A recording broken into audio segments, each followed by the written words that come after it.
ವಿಚಾರವನ್ನು ಬಿಡಿಸಿ ಹೇಳಿದೆ. ಇದಕ್ಕೆ ಈ ಕೊಲೆ ಸಾಮಾನ್ಯ ಕೊಲೆ ಅಲ್ಲ, ಇದಕ್ಕೆ ಅಂತಾರಾಷ್ಟ್ರೀಯ ಮಟ್ಟದಲ್ಲಿ ಇದಕ್ಕೆ ಸುಪಾರಿ ಕೊಟ್ಟಿದ್ದಾರೆ. ಮತ್ತೆ ಕಳೆದ ಬಾರಿ ಯಾವ ಮುಸ್ಲಿಂ ಹುಡುಗಂದು ಕೊಲೆ ಆಗಿತ್ತು, ಅದರಲ್ಲಿ ಸರ್ಕಾರ ಅವರಿಗೆ 25 ಲಕ್ಷ ಕೊಟ್ಟಿದೆ. ಹಣನ ಉಪಯೋಗ ಮಾಡ್ಕೊಂಡು ಈ ಸುಪಾರಿ ಕೊಟ್ಟಿರೋದು ಸ್ಪಷ್ಟವಾಗಿದೆ. ಸ್ಪೀಕರ್ ಅವರು ಹೇಳ್ತಾರೆ ಅವ್ರ ಕುಟುಂಬದವರು ಪಾಪ ಬಹಳ ಒಳ್ಳೆಯವರು, ಅವರು ಸುಪಾರಿ ಕೊಡೋ ಜನನೇ ಅಲ್ಲ, ಬಹಳ ಬಹಳ ಬಹಳ ಬಹಳ ಬಹಳ ಬಹಳ ಒಳ್ಳೆಯವರು, ನಾನೇ ಮಾತಾಡಿದ್ದೀನಿ ಅವ್ರ ಹತ್ರ ಅಂತ ಹೇಳಿದ್ದಾರೆ. ಅದಾದ್ಮೇಲೆ ಪೊಲೀಸ್ ಕಮಿಷನರ್ ಹೇಳ್ತಾರೆ ಆ ಮನೆಯವರೇ ಸುಪಾರಿ ಕೊಟ್ಟಿರೋದು, ಇದೇ ದುಡ್ಡಲ್ಲೇ ಸುಪಾರಿ ಕೊಟ್ಟಿರೋದು. ಎರಡನ್ನೂ ಕಾಂಗ್ರೆಸ್ ಗೌರ್ಮೆಂಟ್ ಇಂದಾನೆ ಬಂದಿರೋದು.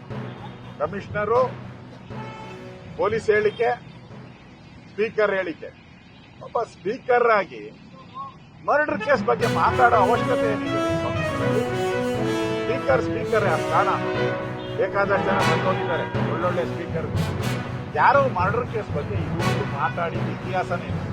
ಫಸ್ಟ್ ಸ್ಪೀಕರ್ ಮರ್ಡರ್ ಆದಾಗ ಮಾಡಿದವ್ರ ಪರವಾಗಿ ಪೊಲೀಸರು ಅವರ ಮನೆಯಿಂದನೇ ಸುಪಾರಿ ಹೋಗಿರೋದು ಅಂತ ಹೇಳಿರೋ ವಿಚಾರವನ್ನ ಇವರು ಮತ್ತೆ ಸಮರ್ಥನೆ ಮಾಡ್ತಾರೆ. ಅವ್ರು ಇಲ್ಲ ಅಂತ ಇದರಲ್ಲಿ ನಮಗೆ ವಿಶ್ವಾಸ ಇಲ್ಲ.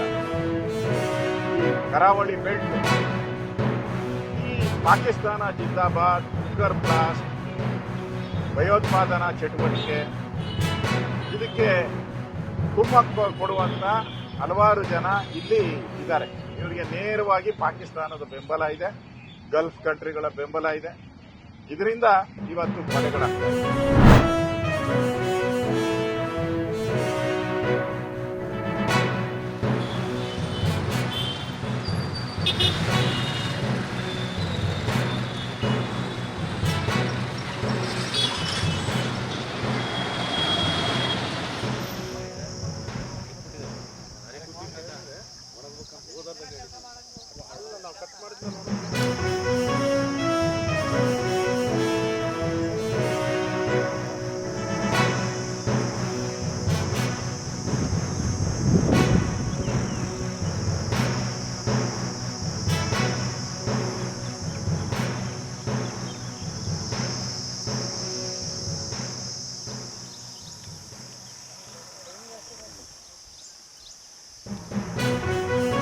ಗ್ಲೈಸೆಮಿಕ್ ಇಂಡೆಕ್ಸ್ ಕಡಿಮೆ ಇರುತ್ತೆ.